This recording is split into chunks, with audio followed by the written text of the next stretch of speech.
एक दिन नानी और बिट्टू की माँ अपने घर के बाहर बैठे होते हैं। वो बिट्टू की पढ़ाई के बारे में बात कर रहे होते हैं कि अचानक सामने से सेठ यादराम आता हुआ दिखाई देता है। सेठ इस गांव में एक बार खोलना चाहता है, जिसके लिए वो यहाँ की ज़मीन खरीदना चाहता है और नानी को कहता है कि उसको अपना घर बेचकर यहाँ से कहीं और चले जाना चाहिए। नानी इस उम्र में अपना घर छोड़कर कहीं और नहीं जाना चाहती, तो नानी उस सेठ को घर बेचने के लिए मना कर देती है। सेठ धमकी देकर जाता है कि अगर उसने अपना घर सेठ को नहीं बेचा तो अगली बार वो घर खाली करवा कर उस पर कब्जा कर लेगा। नानी को कुछ समझ नहीं आता। नानी और बिट्टू की माँ बस बैठकर उस सेठ को जाते हुए देखते रहते हैं और मन ही मन बहुत दुखी होते हैं।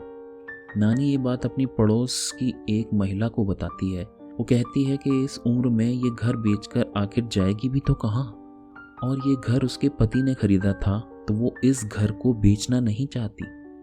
वो पड़ोसन नानी को कहती है कि नानी अपना घर उसको बेच दे और वो नानी को सेठ से भी अच्छे दाम दे देगी। ये देखकर नानी और दुखी हो जाती है। नानी को अब लगने लगता था कि उसको अपना ये घर आखिर बेचकर जाना ही पड़ेगा। नानी अब अपने घर लौट आती है। बिट्टू की माँ कहती है कि माँ आओ खाना खा लो, लेकिन नानी को अब भूख नहीं लगती। नानी अभी भी इस उम्मीद में थी कि किसी तरह से इस मुसीबत से छुटकारा मिल जाए। अगले दिन नानी जब बाजार से सामान लेने जाती है तो वहाँ सेठ यादराम आ जाता है और नानी को बोलता है कि उसने अभी तक घर बेचने का फैसला लिया या नहीं। नानी उसे गुस्से में खरी खोटी सुना देती है और बिना सामान लिए वहाँ से घर लौट आती है। सेठ यादराम गुस्से में दुकान वाले को नानी को सामान ना बेचने की धमकी देने लगता है और वहाँ से चला जाता है। वहाँ नानी अपने घर के सामान को देखकर रोने लगती है। शायद अब ये कुछ आखिरी ही दिन बचे हैं इस घर में। अगले दिन जब नानी अपने घर से बाहर निकलती है तो देखती है कि वहाँ एक कुत्ता मरा पड़ा है। नानी डर जाती है, लेकिन घर में अब सामान तो चाहिए, तो वो अपने पड़ोसी के पास कुत्ता हटाने में उसकी मदद मांगने के लिए जाती है। लेकिन उस पड़ोसी की नज़र भी नानी के घर पर होती है, तो वो कहती है कि कुत्ता तो मैं हटवा दूंगी, लेकिन नानी को उसको अपना घर बेचना पड़ेगा। नानी मना करती है और बाजार चली जाती है। उसको सामान भी लेना था और शायद कुछ मदद भी मिल जाए। जब वो दुकान पे जाती है तो दुकान वाला नानी को मना कर देता है कि वो उसको सामान नहीं बेचेगा, क्योंकि सेठ यादराम ने उसको मना किया है। नानी अब सब तरफ से हार चुकी है और अब वो दुखी होकर सोच लेती है कि आज घर जाकर अपने आप को ख़त्म कर लेगी, फिर सेठ को जो करना है कर ले।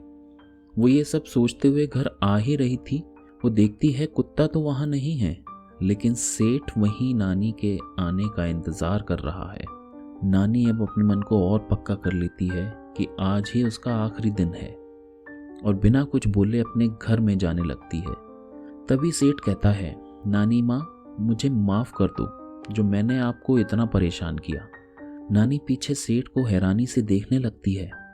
सेठ कहता है कि कुत्ता मैंने ही यहाँ फिकवाया था ताकि आप डर के ये घर मुझे बेच दो, लेकिन अब आपको ये घर बेचने की ज़रूरत नहीं है और मैंने राशन का सामान भी आपके घर रखवा दिया है।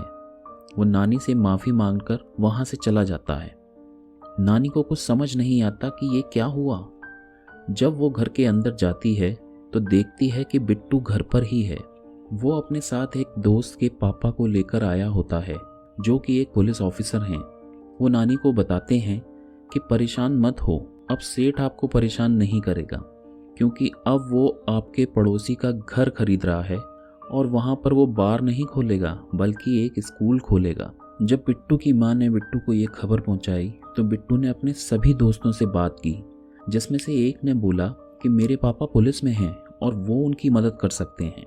उनके पापा ने ही पूरे मामले को समझा और कोर्ट से ऑर्डर लेकर सेठ को धमकाया तो वो डर गया और स्कूल खोलने को राज़ी हो गया, वो भी आपके पड़ोसी की ज़मीन पे।